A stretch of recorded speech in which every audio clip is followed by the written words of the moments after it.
There's been some issues with the YouTube waking up. So here's hoping. Yeah. Boom. All right. All right. We are good. What's up, everybody? Good afternoon, good morning, good evening, good day. Need a little bit of water. Please excuse me. That snuck up on me. Happy Monday. The date is Happy Monday, by the way, great band. The date is March the 23rd, I think. Let me make sure on that. March the 23rd. It's weird, there's a little bit of a Groundhog Day-esque thing going on right now for all of us. You know what I mean? I hope you're staying safe. I hope you're staying quarantined. I hope you are well. I hope you are in good health. I hope you are in as good a spirits as we can be. I know it's it's not an easy situation right now. But I hope we're all doing the best we can, and I hope we're all, doing our thing. And by the way, a quick aside, before we get into today's news, I do have a PSA that just cannot wait. Close standers in lines. Stop it. Stop it. And by the way, an open letter to all my fellow brethren who are annoyed by people who are close standers in lines. We are vindicated now and forever. When you are a close stander in a line, invading someone else's personal space, under normal circumstances, you're annoying. Under these circumstances, you're a health hazard. Just stop it. Just stop it. I was in line at the grocery store yesterday. I was standing in line because they're doing that thing where they only let so many people in at a time. So you had to wait outside the line. Wait outside in line. I'm waiting in line. The guy behind me, if I didn't have pants on, the guy behind me could have counted my ass hairs and would have been accurate. He was standing so ridiculously close. And eventually I said something to the guy. Eventually I was like, sir, do you mind? Like, we're in the middle of a pandemic. You're pretty much like breathing on my neck. Do you mind? And he's like, yeah, sorry. And then he still stood. It's like, what do you think is going to happen? Do you think you're going to get into this store any faster? Do you think they're going to think that we're together or something? Like you think I wouldn't be like, no, I'm not with this mouth breather. I'm not with this mouth breather who's being selfish right now and is standing up my ass because he thinks he might get in the store faster. And he didn't get the hint when I said so. I was like, sir, do you mind? Like, do you mind? Like, we're in a pandemic. Do you mind? Like, other people are giving people space. Anyway, so if you're a close stander in a line, just stop doing it. Stop doing it. Don't do it. Don't do it. Don't do it. All right, guys, MIA puppet Joe Biden has resurfaced. Aren't you thrilled? He was missing. We didn't know where he was. I had my theory that he was just charging the camcorder, the V8 camcorder battery. That was my theory. I'm sticking to it. I think that's where he was this entire time. But he's back, and I'll be honest with you guys, he just put out a video. It's like 1 minute and 20 seconds. And I'm sure it's terrible. I haven't watched it yet. I wanted to wait and watch it with you guys in real time. So here we go. The true poet laureate of our time, Joe Biden. He's back, baby. And here's what he has to say. Let's read the tweet first. President Trump and Mitch McConnell, here's the tweet that he put out with this little video. President Trump and Mitch McConnell are trying to put a corporate bailout ahead of families. It's simply wrong. We need to focus on helping hardworking Americans, communities, and small businesses, not handing big corporations a blank check. All right, let's watch this video. Here we go. President Trump and Mitch McConnell are trying to put a corporate bailout ahead of millions of... I like how he didn't even say anything like, hi, it's Joe Biden.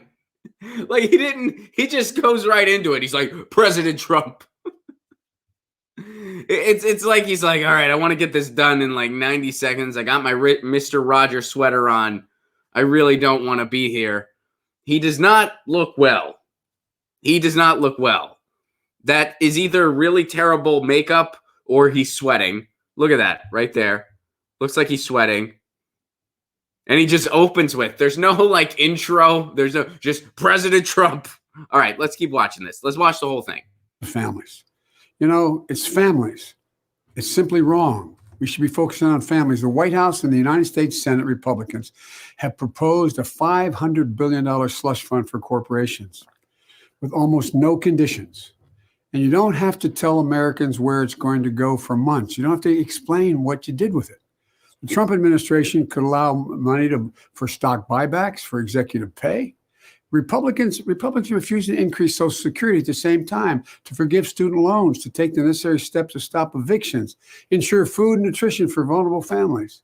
Senator McConnell should immediately allow a bipartisan vote on aggressive measures to help small businesses, workers, communities, so they reflect what they need and so they can get moving, so we can help them now. This is a time to help families, communities, and small businesses. People trying to pay their mortgages or their rent, student loans, urgent bills, they need help. They shouldn't have to pay for a corporate handout before they get the help they need. They need the help now.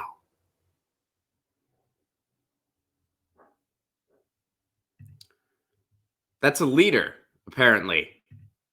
That's a guy who can beat Trump. That's a leader, apparently. Did you notice something missing from that video? Well, I'm sure there's a lot of things that were missing from that video. But you know, a big one that was missing? A plan. What's his plan? Bernie Sanders has a plan, by the way.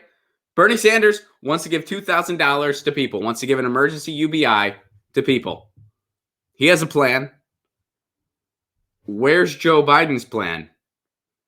When Donald Trump was saying he wanted to give an emergency UBI to people, why didn't the Democrats call his bluff and really put forth these proposals? Here's our proposals. Senate Republicans just want to give a bunch of money to corporation. Here's our proposal that involves an emergency UBI for people. You said you wanted to do that, Trump. Why didn't they call his bluff there? They didn't. Joe Biden has been MIA for a week, and he comes out with that video. It's just a minute of him saying, we need to help families and communities and small businesses. By the way, that was the big Chuck Schumer selling point. That was Chuck Schumer's big thing. Hey, we're going to give low interest loans to small businesses. This way, it's a win-win. The banks make money, and we get our donor money. That's the win-win I was referring to. What, did you think I meant something else? You think the people win? Well, you got a low interest loan. It's low interest. That's something. Deal with it. Joe Biden. You think that could beat Trump? He doesn't even know how to do an intro for a video. By the way, as I'm saying this, I think I realized that I didn't actually say welcome to Get Your News On with Ron. Did I say it? Maybe I did, maybe I didn't. Whatever. Hey, I'm not running for president, all right? My intros can be flawed. But if I didn't, welcome to Get Your News On with Ron, the world's first viewer-curated streaming news show. Lucy is asleep on her cat tree. I think she's tired of me being here all the time. I mean, I'm always here now. This is always when the show happens. But she's just like, why are you're always here now. I don't know how to take this. It's kind of weird, bro. It's kind of weird. Fair enough. But that's, I mean, I'm not surprised. I mean, the excuse they gave was that they were looking for like the perfect lighting in his house or something. They were saying they were having issues with lighting and they were having issues with live stream, which, hey, I can empathize on having issues with live streaming. You know, I've been there. We've had times where the show has been delayed. We have time. I mean, well, today the show was technically 15 minutes late. Honestly, though, it's because I slept in. But we've had other times where there have been actual technical delays. I get it. But I don't have a staff. I don't have the resources somebody running for president has or anything close. I have a business internet setup and a black cat. That's what I have. All right. So, by the way, here's the expert lighting. Just so this is what they needed a week to prepare for. That. I got to remember to do it opposite because I'm the opposite. The video is that way for you guys. This way, just nothing. What's over there? Nothing. This way, huh? There's Joe Biden. Joe Biden. Somebody made a really funny hologram. Or not hologram. They made a meme And it was a really funny meme, and it was Joe Biden, and then there was a hologram of Tupac. And they said that Joe Biden has also just announced that Tupac Shakur was the VP nominee, which, by the way, Tupac Shakur would make an excellent VP. That guy was very ahead of his time socially. He was outspoken against capitalism. Rest in power, Tupac. And we're going to have a song of the day for Tupac coming up. Not today, though. Today's song of the day, since we did transition into music, David Rovix, friend of the show. He's doing a live stream every Monday at 9 a.m. Pacific time, which would be noon Eastern. And he's going to do that for a while. And I recommend checking it out. You can find him. It's just D Rovix on Twitter. You can follow him there and be privy to all of his live streams. David Rovix, he's been on this show a couple times. He has a song, we're coming up close to the first. And there's been a lot of frustrations between landlords and their tenants because people can't pay rent. People are losing their work, and we're not getting a rent freeze. We're not even getting a mortgage freeze. We're getting an eviction freeze until the end of April. That's all we're getting, and I doubt it'll be any more than that. There's a song by David Rovix called Landlord, where he brings up the history of Henry Rensselaer, which is essentially a dude who showed up in New York and declared a bunch of land was his. And then because of it, and by the way, Rensselaer is the guy's name, he had people pay him rent, and he became the richest man in the world, worth about the equivalent of $90 billion today. All he did was show up and say a bunch of land was his, more or less. David Rovix, Landlord. Who gives you a right to be a landlord, to live a life of ease while other people quarrel? Who gave you a right to be a rich man while the rest of us work this soil? Who gave you the right? Beautiful song. Look it up. David Rovix. You can find it on YouTube. David Rovix, Landlord. Listen to it. Listen to it. And then say, abolish private property. Anyway. All right. So Joe Biden, what a video, man. What a comeback. It's like when one of those bands, to stay on the music metaphor, it's like when one of those bands you listen to, they kind of disappear from the public spotlight for a while. Then they make a comeback album, and it's like, ooh, you guys should have stayed disappeared. That's the comeback album. Hey, it's kind of weak. That album was so bad. I think the only way people want to listen to it is if you force it on their iPhones. If you impose it on their iPhones. Speaking of big fans of capitalism, Bono from U2 forcing their album on your. Remember that? It was a project to delete that freaking album from my iPhone. I got it off, though. I got that album off my iPhone. But it was work. It was work. So anyway, Joe Biden made a comeback. Joe Biden made a big comeback. Man, we went through that together. It was about 60 seconds of him saying nothing. It was 60 seconds of Orange Man bad. That's what they needed a week for, to get the lighting just right. Joe Biden. All right. Way to go, buddy. Unbelievable. And right now, our Senate is totally in a gridlock about things. They're in a gridlock. They're not getting anything accomplished.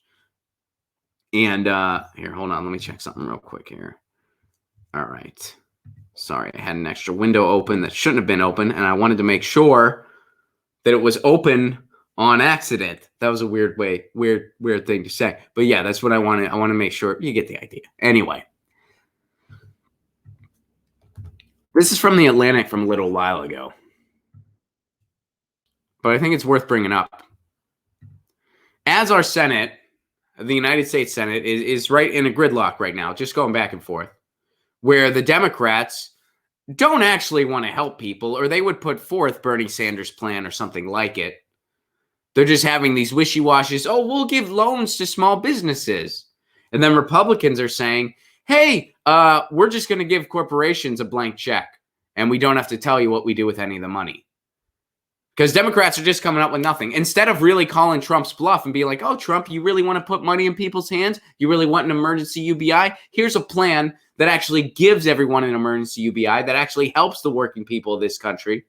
Here's that plan. That's what you said you wanted. Here it is. Steve Mnuchin just wants to write a blank check to corporations. You're going to put your money where your mouth is, but Democrats aren't doing that. They're just squabbling over, well, we need to means test it, and I don't know, but small business loans. So Republicans are like, we're just going to give corporations a blank check, and you get to choose between these utterly repulsive choices. Do you want a pile of shit or nothing? Take your pick. We're in a pandemic. So here's the headline here. Quite an understatement. America is acting like a failed state. Now, in fairness, I'm surprised just by that headline alone that anything in the corporate media published it. I'm surprised.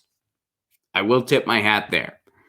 A global pandemic is a mandatory exam in national competence. It is a test for individuals who have to change their life and withdraw from public events to slow the spread of disease through crowds and networks. It is a test for companies, and it's a test for the nation, which they say in the next paragraph. And it is, above all, a test for the state. Only the national government can oversee the response to a national outbreak by coordinating research on the nature of the disease. Only the state can ensure the national regulation and accuracy of testing and use its fiscal and monetary might to stimulate the economy if the pandemic threatens people's income and employment. Well, guess what? It's already threatened people's income and employment. It's already done that. And what is the state doing to make the tests available? Next to nothing. Tests aren't available unless you're rich or in government. If you're rich or in government, we got you. Otherwise, good luck. Good luck. What are they doing to ensure the well-being of the people? Absolutely freaking nothing. Absolutely nothing. Coordinating the research on the disease. Well, Trump gutted the CDC and gutted the pandemic response team. So we don't have that. We don't have that. The CDC they're doing podcasts basically because they've been gutted financially. Who did we have money for, though? The banks. They've already gotten trillions. And the airline industries, while still refusing to give people refunds, by the way, are going to get a bailout as well. Because they're threatening to take people's jobs away if they don't. So they'll get the bailout they want to. What else does it say here? And use its fiscal and monetary might to stimulate the economy. Are they doing that? No, they're giving trillions to the bank. That's what they're doing. And now they're squabbling over two plans. One plan to offer small business loans at a low interest, and the other plan to just give corporations a blank check. Does that sound like, man, they got me. They're going to help me. So I don't even think it's fair to call that a failed state.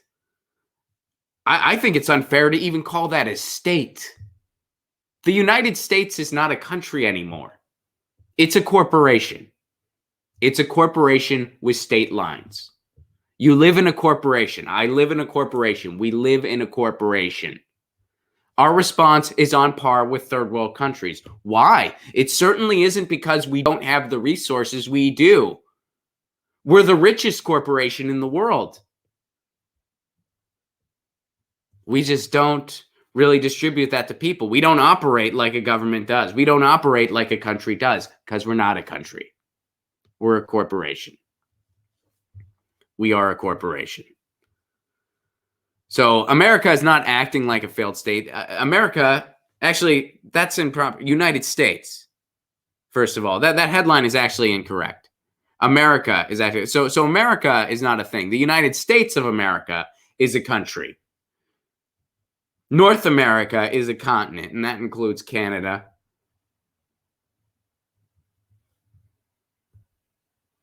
So that's America is actually, I'm not trying to nitpick here. I know, people say America casually. They know what you're referring to. But technically, United States of America is a corporation. And it is a failed state. We have no national response during a time of pandemic, none whatsoever. You are on your own. Look around you. That's what you got. And, I feel like they got to pass some kind of emergency UBI And I think they'll do something if the powers that be let them. If the powers that be know, like, okay, this is disrupting the economy too much. We can't have this. You have to give Americans something. We might get something. If they can get away with a one-time payment of some nominal amount, they will. So we're really on our own. We are really on our own. And as of the recording of this, the Senate's in deadlock right now. So, and it's important to keep in mind, our system gives us this. It's not that we don't have the resources. It's not that we don't have the willpower. It's not that we don't have the ability to coordinate this stuff. They just gave the banks trillions. It's that you have a government who works actively against you. Not just doesn't work for you, works actively against you. Joe Biden recently said he still doesn't even want to hold off on the primaries. He'll say, we voted during a war. We voted during World War I. We voted during World War II. We should vote. America.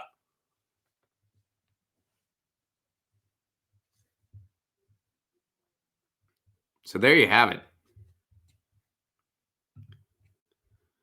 This is what the United States is up to. This is what the United States is up to. So I wanted to talk about this. This is in the title of today's stream. Did Joe Biden, now as of recent, both Tulsi Gabbard and Andrew Yang endorsed Joe Biden. And I've talked about both of those. I'm not a fan of either. And you kind of wonder, did Joe Biden make a promise to them? And here's something interesting that happened. I want to go to this. This happened on a show called The Breakfast Club. And this is Andrew Yang speaking on The Breakfast Club recently. Now we're going to go to the Reddit post. And here's the thing. Andrew Yang is on The Breakfast Club saying Biden said he'd have a cabinet position if he endorsed Biden. Under Title 18, Section 599 of the United States Code, this is illegal. And Biden can be punished by up to 2 years in prison. So here, let's listen to it. I mean, you know, there's a lot on the plate. Has Biden promised you a cabinet position? We've talked, and I mean, I'd have a place in the administration is the pretty clear message. You endorsed. I'd have a place in the administration is a pretty clear message. We talked. So he didn't say straight up, yes, he promised me something.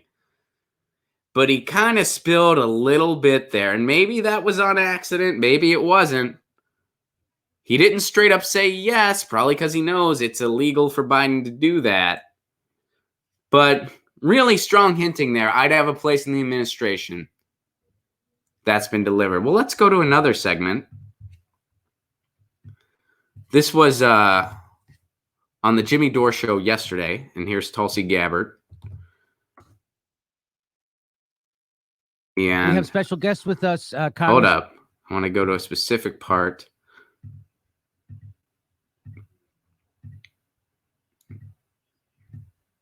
Let's go right here.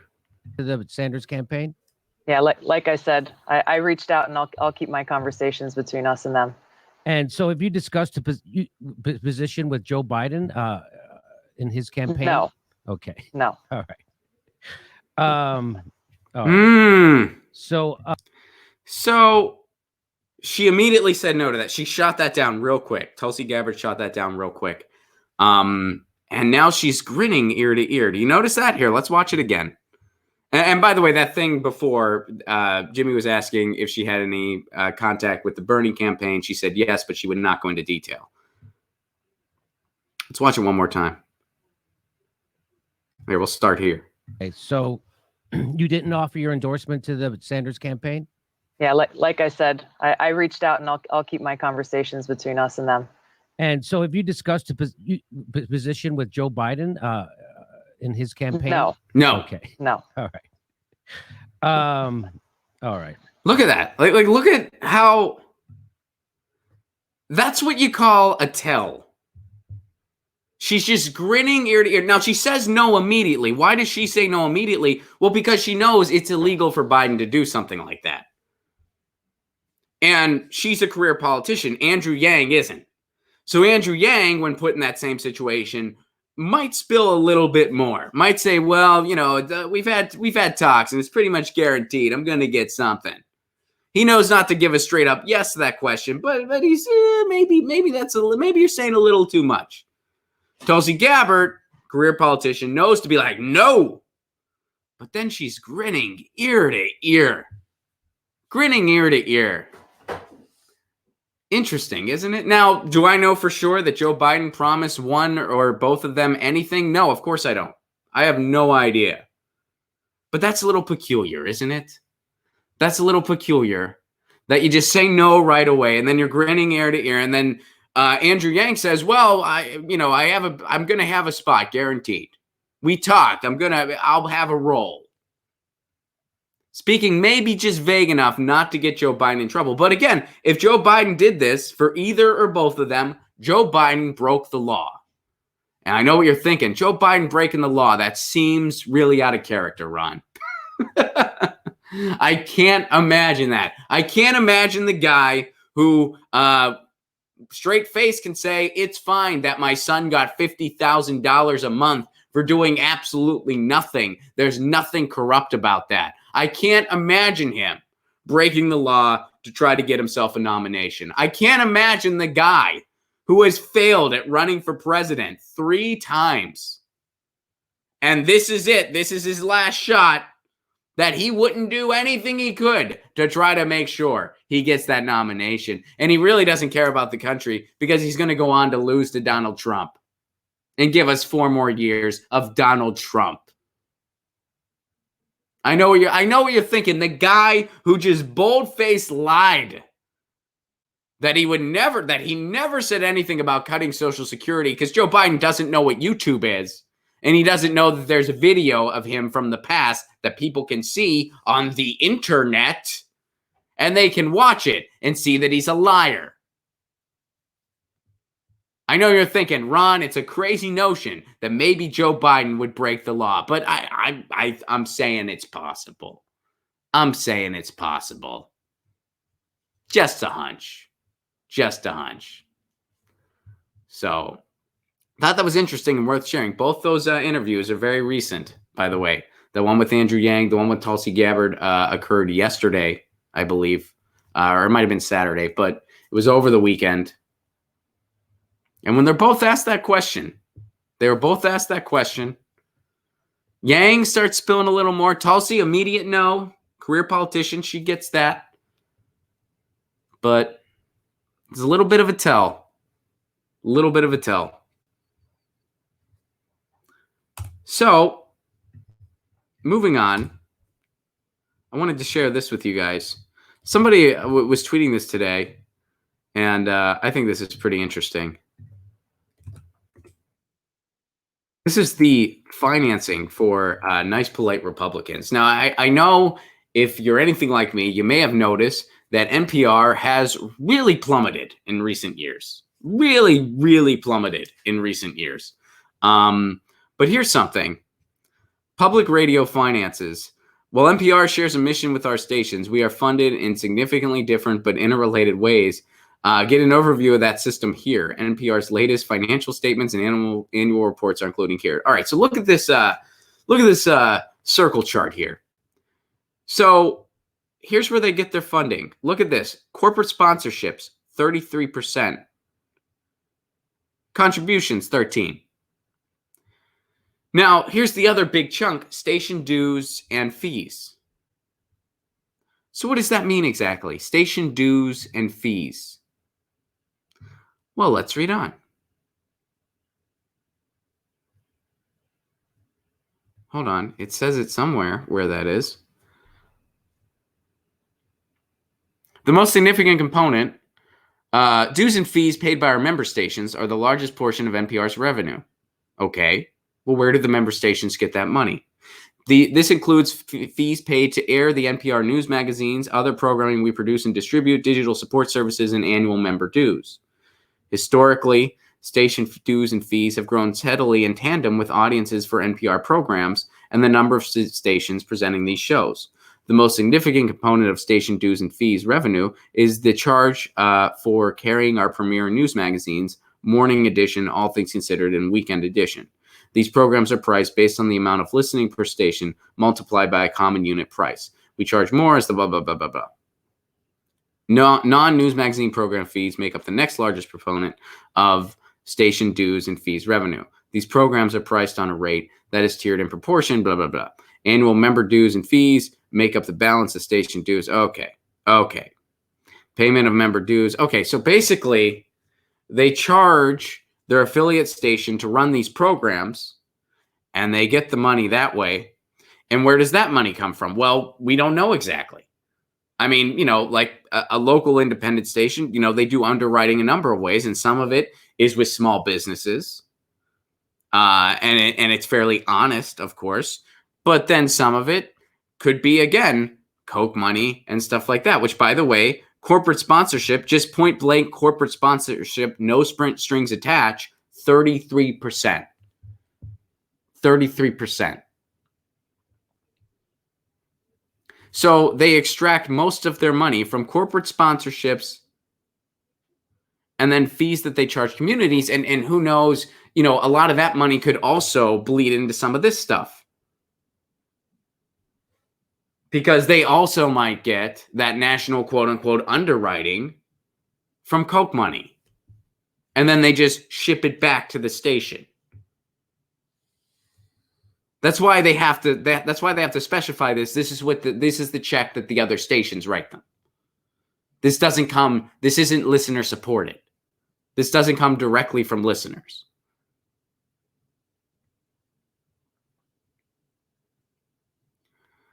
Now, here's what they have to say about corporate sponsorship. I thought this part's interesting. Covering the news requires significant resources. That's true. Fair. The funds Nice Polite Republicans receives from corporate donors are an important part of the revenues that fuel NPR's in-depth reporting and programming, but only a part.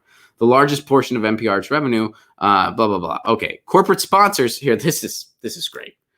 Corporate sponsors cannot influence NPR's coverage. Right. That's why you always hear NPR talking about the dangers of fracking.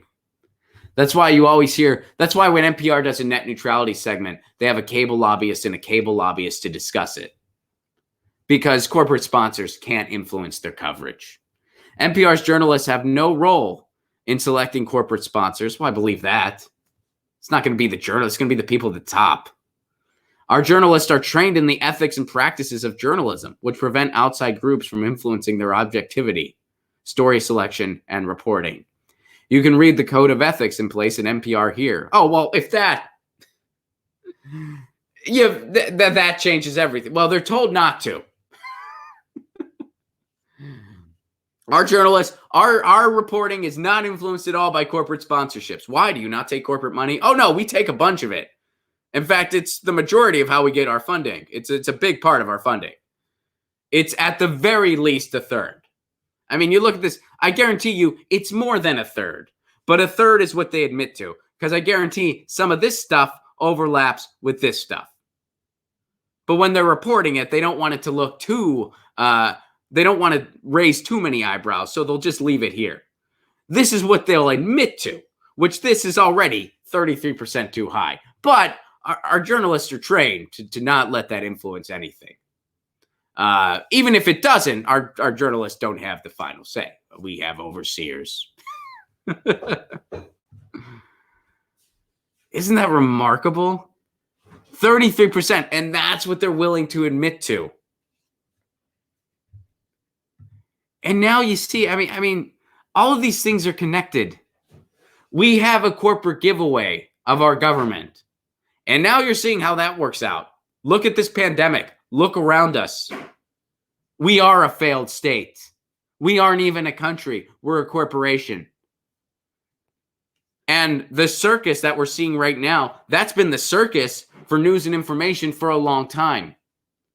I used to say the media structure in the United States is toxic. I realized that was a misspeak on my part. We don't have a media structure in the United States. We don't have one. We just have, any corporation can just come and be like, well, we're news and information. What business does Comcast have? Being in news and information. I'll tell you, none. But they own MSNBC. Fox News is just Rupert Murdoch's wet dream. Apparently his kid's even worse. And that's the person calling the shots now. Jeff Zucker over at CNN isn't even interested in news. Half of CNN's programming isn't even news. And the stuff that is called news, it actually isn't. We know that. That's why they don't have any boots on the ground when it comes to journalism. And their main concern is the shareholders. You can find quotes of him saying that. What do any of these entities, Time Warner, Comcast, by the way, is it a coincidence we never get an honest net neutrality story from the corporate media when Time Warner and Comcast are among the owners? They have no business. I mean, it's just subtle enough that people don't notice. Imagine, what if McDonald's owned a media outlet? What if a straight up news outlet was owned by McDonald's? And people were just like, hey, I saw this story in the science section today. Apparently eating 5 Big Macs a day makes your penis 3 inches longer. I guess they have a scientist that backs it up.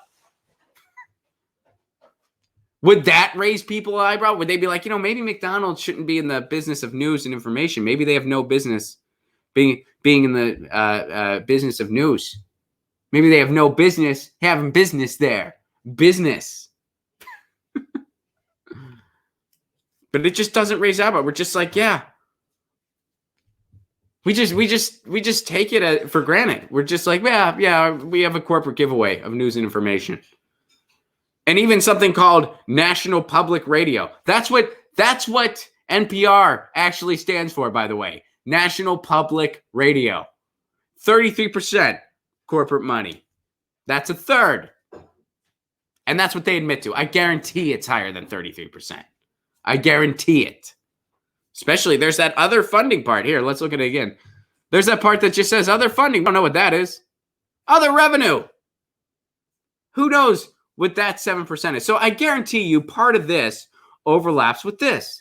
Because they get some of that national underwriting, which is just corporate sponsorship, dressed up prettier. And this other revenue, who knows what that is, but I have a feeling it's big donor money too. So it could be half or more of their funding is just corporate money. It could be about half or more. 33% is what they'll admit to. So it is at the very, very, very, very, very, very, very least 33%. If there's no overlap in this circle chart, which I highly, highly, highly, highly, highly doubt, it's at least a third. It could be over half. And that's public media. That's National Public Radio, guys. Amazing, huh? Man. But you can count on them to give us good information during this pandemic. They got our back. Let me see what you guys are saying. And so by the way, we as far as tour dates are concerned, everything's kind of still in a weird spot. We don't know what's going to happen. We're going to be rescheduling a significant amount of dates. How many, we don't know yet. And just hold tight for information. If you are a current ticket holder, do not worry. Dates will be rescheduled. There will be refunds issued if you need it, or if you can make the rescheduled date. So do not worry for 1 second. You will be taken care of. But tour dates are kind of in limbo right now. Let me see what y'all are saying. What's up, Sean Graham? Will we always crash the economy for pandemics now? I think so, whether we want to or not. JT, my name is Corn Pop, and I am not dead. Oh, that's awesome. Sam Dean, what's up, buddy? Good day, Ron. Aussie government has raised unemployment benefits to $1,100 per fortnight. That's pretty cool. You can withdraw up to $10,000 from superannuation tax-free. That's awesome. Good to hear, Sam Dean, and I hope you're staying safe out there. Please be safe out in Australia.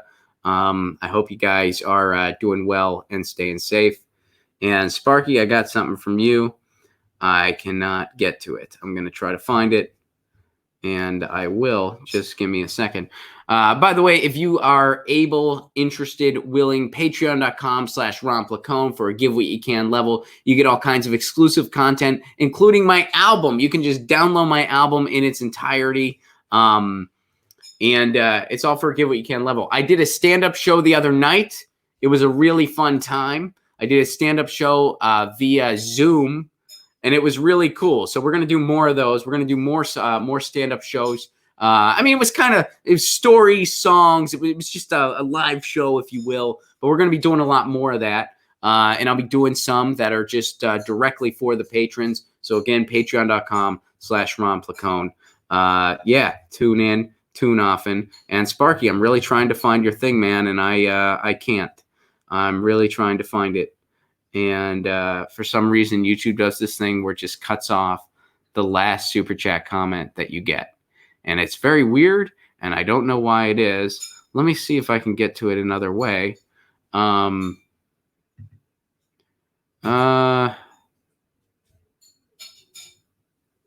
If anyone knows what Sparky's comment was, please type it and send it to me in the chat so I can read it. Because, yeah, I am not able to get to it or find it at all. And I apologize for that. But, yeah, it looks like I'm not going to be able to get to that. I'm really sorry. Let me just try once more here. Yeah, I'm scrolling up and down and I can't see it. Watch, he didn't say anything. Watch it just be like, I just gave you $5, Ron. There wasn't even a comment. I'm like, oh, okay. Yeah, I apologize. Let me try to click it. Let me try to, can I just, no, I just want to see it. I just want to see the comment. I know it's there, but I can't freaking read it. All right. Well, I'm sorry about that, Sparky. If you want, email me later and I will do it on the show tomorrow. No matter what it is. I mean, maybe it's an insult. I have no idea, but whatever it is, send it my way because I honestly have no clue what it is. And I apologize for that. Guys, stay safe out there. Stay safe out there. This is a crazy time.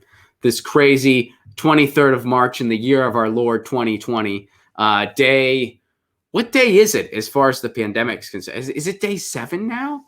Has it been 7 days already? Not even sure. Not even sure. But anyway, stay safe out there. And in the meantime, you know the drill. Lucy says meow. I say peace. Peace. We'll be back tomorrow. Same time, same channel. I'll see you then. Peace.